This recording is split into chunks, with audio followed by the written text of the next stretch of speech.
E aí pessoal, tudo bem? Não sei porque a live não tá indo muito bem no YouTube, tá caindo, então decidi fazer esse vídeo sem editar, nu pra vocês, sobre One Piece, o capítulo 1120 trouxe coisas interessantes pra gente, como a princesa Vivi conseguiu escapar ali de Marinha Joyce juntamente com o Appo e se provou que a Akuma no Mi dela não é tão inútil assim. Não que as Akumas no Mi aleatórias sejam inúteis, é claro, eu acredito que cada Akuma no Mi com a sua autonomia, desde que o usuário comece a usar, a treinar ela, né?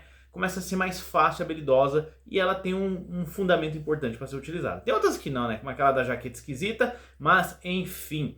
Pessoal, algo importante que foi mencionado aqui foi aquela arma que destruiu o reino de Lulucia e que o próprio Sabo estava explicando pro Cobra e pro Ivan que ele não matou Recobra e depois Lulucia pagou o pato de talvez acharem que o Sabo estava lá com aquele Dendemushi comunicando o que havia acontecido aos revolucionários. E tipo assim, o que é aquilo? Será que o governo detém uma arma de destruição em massa? É óbvio que sim, o próprio Vegapunk comentou isso os Chapéus de Palha, que a única forma de alguém ter destruído um reino daquele jeito, com aquela proporção de magnitude, sem chamar um Buster Call para ataque. Quem não sabe o que é Buster Call, depois no final do vídeo eu comento, tá? O que é, eu explico melhor pra você. Então, tinha que ser algo muito poderoso, então provavelmente é uma das sagradas e raras armas de destruição em massa do século perdido. Essa Uranus, seria o nome dela, tá nas mãos do governo, né, de Imu-sama e dos governantes principais da marinha. E o que são essas armas de destruição em massa que são mencionadas há muito tempo em One Piece, galera? Há muito tempo mesmo, desde Alabasta, tá? É dito que existem três, que é Pluton, Poseidon e Uranus. São três armas, respectivos deuses gregos, e se você parar pela analogia do nome delas, Uranus seria algo que seria dos céus, Poseidon do mar e Uranus e Pluton da terra, né? Pluton é mencionada no Ponegrifo de Alabasta, sua localização, e diz que é uma grande arma bélica, seria um navio que foi criado no século perdido em Water 7, a terra onde o Frank cresceu, né? E os planos dela, o Frank tem com ele. Foram criados planos, as pessoas construíram ela, porque caso ela caísse em mãos erradas, tinham planos para você poder criar algo para combater ela ou usar para tentar destruir ela. As fraquezas dela seriam amostradas. E o Frank tem isso daí, se precisar. Há rumores de que o Barba Negra tá atrás dessa arma. Então ele tá atrás dessa arma para poder atacar o governo de alguma forma. Então faria todo sentido, né? Ele ter um pirata, alguém com mãos escusas, acabar caindo com essa arma. E os Chapéus de Palha, precisamente com o Frank, para acabar com ela de uma vez por todas. Já que eles têm esses planinhos aí de salvação final, né? Emergência. A outra seria, na verdade, não é nem uma arma em si, é um poder, né? Que é como uma arma, que a própria princesa Shirahoshi da Ilha dos Homens Peixe acabou herdando ela da mãe dela. E o que seria? Controlar as bestas, os reis dos mares, aquelas criaturas grandes, maravilhosas que vocês viram no mundo de One Piece. Tá, tudo bem, não parece ser tão perigoso, gente. Imagina a princesa Shirahoshi controlar todos, se tivesse até um zoom aqui eu dava assim, ó, todos as criaturas do mar e mandasse atacar toda a Terra de uma vez, entendeu? Seria uma catástrofe. Ainda que pessoas com ótimos poderes de Akuma no Mi, como almirantes ou piratas que têm a fruta reativada nas formas mais poderosas, não teriam tanta eficiência para acabar com todas as criaturas de uma vez, entendeu? Seria um massacre. Então ela é a princesa que detém esse poder e, bom, ainda bem que ela tá do lado do Luffy, né? E a terceira arma, que Pluton provavelmente é aquela que destruiu o reino de Lulucia, né? Que obliterou praticamente aquele reino lá e tá nas mãos do governo. Não tá explicitamente que seria isso. Poderia ser uma outra arma?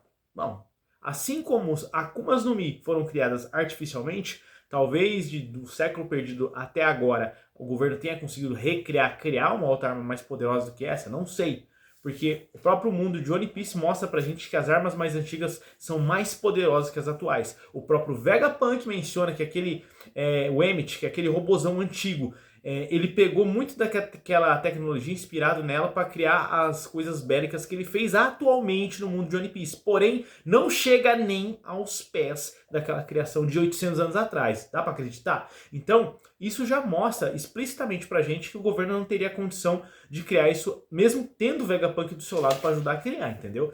Então é muito bacana isso, sabe? E, como prometido, o que é Buster Call? Buster Call é quando o governo emite uma ordem que chama os navios mais poderosos de batalha, com os almirantes que eles têm em mãos da marinha para atacar um certo lugar, geralmente utilizado numa ilha e foi utilizado para destruir a ilha onde a Nico Robin nasceu e estudava, porque eles estudavam sobre o século perdido.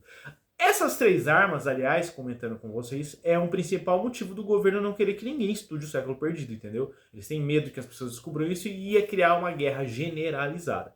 É só você imaginar qualquer outro pirata pondo a mão em uma dessas armas e um outro pondo a mão em outra das armas, tipo uma Poseidon, uma Pluton, que a guerra estaria instaurada e ia ser um verdadeiro catástrofe no mundo. Poderia causar muita destruição, né, galera? Então, tipo assim, é interessante isso. Ainda bem que o Sabo escapou, explicou pra gente o que aconteceu. Tá muito longe de acontecer muita coisa ainda. O Eiichiro Oda falou pra gente que o One Piece vai acabar lá em 2035. Será que um meteoro não atinge a Terra até lá? Vira essa boca pra lá, Jorge. Bom, tudo pode acontecer, né, galera? Mas me fala aí, você gostou desse último episódio? Você tá gostando do anime de One Piece? Como ele tá entregando as coisas que a gente tá aprendendo agora do universo desse anime maravilhoso, um dos melhores animes de todos os tempos. É a Menina dos Olhos, né? Da Shonen Jump, da Weekly Shonen Jump. E eu acho que é difícil hoje eu conseguir imaginar uma outra obra que consiga chegar próximo de One Piece. Já tivemos Naruto, já tivemos o Dragon Ball, né? Precisamente, nós tivemos muitas outras obras, mas como One Piece tá se mantendo firme até aí, vamos ver quando acabar ela, o que vai acontecer com a Shonen Jump, né? O Boku no Hero era um que se esperava chegar nesse patamar, mas infelizmente só foi decaindo assim, né? Não só o Boku no Hero, como outras obras também tem se mostrado um início maravilhoso, um meio legal, meio joia, é uma boa construção de personagens e roteiro, só que a finalização deles parece que está sendo corrida, parece que está sendo às pressas, parece que o desespero de acabar rápido com as suas obras, ou então a pressão demais dos estúdios talvez esteja atrapalhando os mangakas, entendeu? Não vou tirar o mérito dos mangakas ou então do próprio estúdio. Mas aí me fala aí que você gosta de One Piece, gosta desse mundo. E aliás, uma pergunta pra você, antes de você deixar panelada no like, que é o poder mais poderoso que você pode ter pra abençoar esse canal aqui, pra esse canal chegar a mais pessoas. Qual poder de Akuma no Mi você queria ter? Você tem chance de escolher uma agora. Eu te dou esse poder. Meu poder é te dar poder. Então, escolhe uma e por que você gostaria de ter ela, hein? Não vale invisível, hein, seu safado. Sabe pra que você usasse invisível? Falou? Pessoal, fique com Deus e até mais.